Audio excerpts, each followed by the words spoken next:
Hi everyone, welcome back. This time we're going to be looking at the distributive law again, but a couple of special cases. So the first one that I want to look at is called a perfect square. Oh dear, where did all that come from? Sorry, that's annoying. Let's try that again. A perfect square.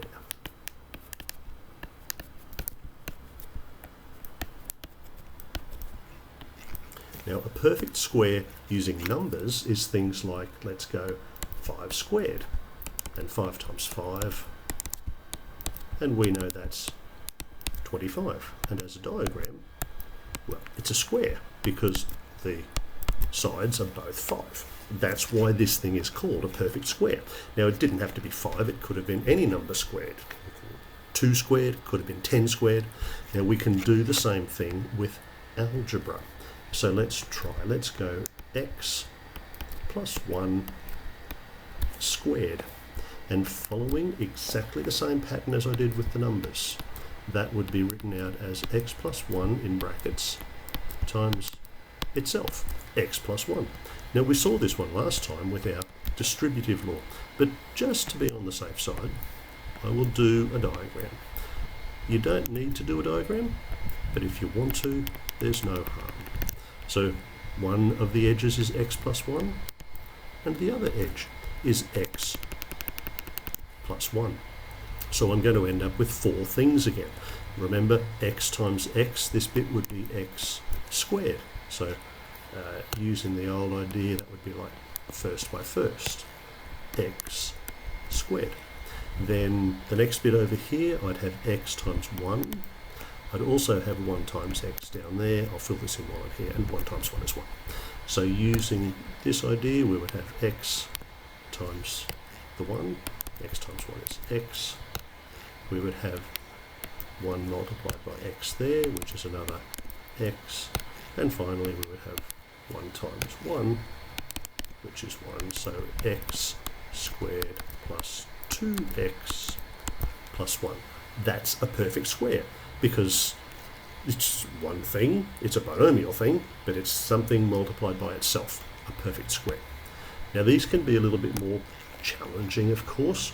We could go something like m squared plus 2mn squared. Let's do this one. So once again, write the thing out, m squared plus 2mn, then the same, m squared plus 2mn. Now I won't be doing a picture this time.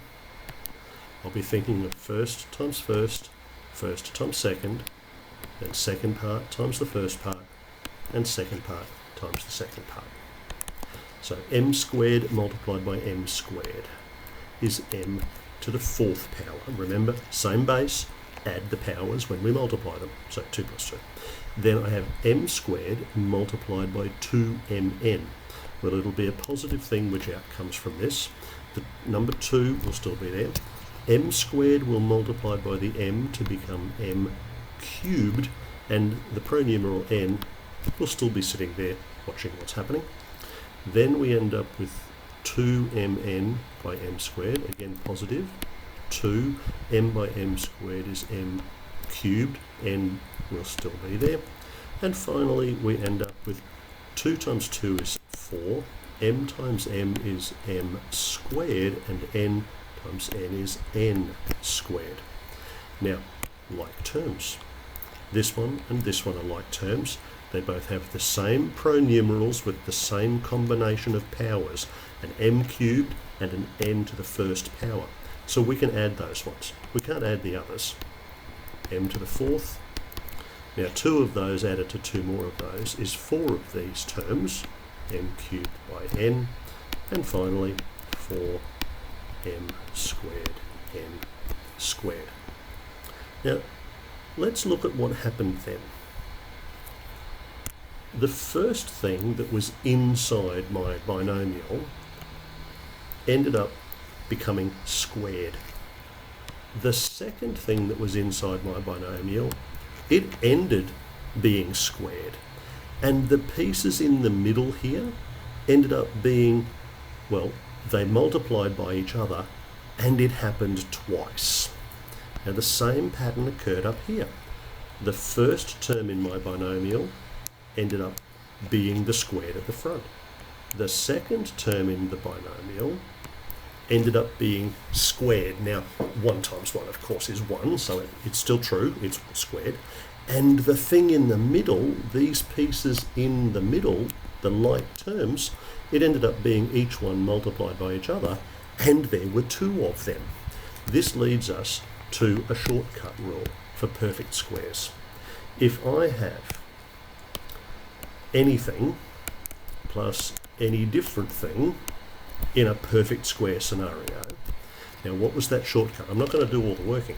The first thing ended up squared, then the last thing ended up over on the other side over there squared, and in the middle it was the first one by the second one, and it happened twice. There were 2 of them there. So that's a shortcut for expanding the perfect square. We could do all the working out like this, using binomials and multiplying first by second, etc., collecting like terms, or we could go straight for the shortcut. Now I'm going to do one more example and I'll use the shortcut. So let's make it a good one. Let's have 3x squared minus 2xy, all squared. Here we go. And we will use the perfect square rule. So the first part becomes squared, multiplies itself. So 3 by 3 would be 9, x squared by x squared becomes x to the 4th. So that's the first piece squared. Now I'll go to the other end, I'll do the second part squared. So a negative 2 by a negative 2 becomes positive 4. X times x would be x squared, and y times y would be y squared. So we've got the first piece and the second piece. Now I need to multiply them together and double them. The first thing I notice when I multiply them, I'll end up with a negative result. And when I do multiply them, let's do the numbers first. 3 times 2 would be 6, but doubling it becomes 12. Then x squared by x would be x cubed, and there's only a single y there, so it stays as a y. That's using the perfect square rule to expand that one. Even though it was a little bit more complicated, we got the answer in one go by following the pattern. First one squared, then finish with the last one squared, and in the middle you multiply each of the parts and double them. Okay, that's enough for this one. Thanks for watching on Perfect Squares.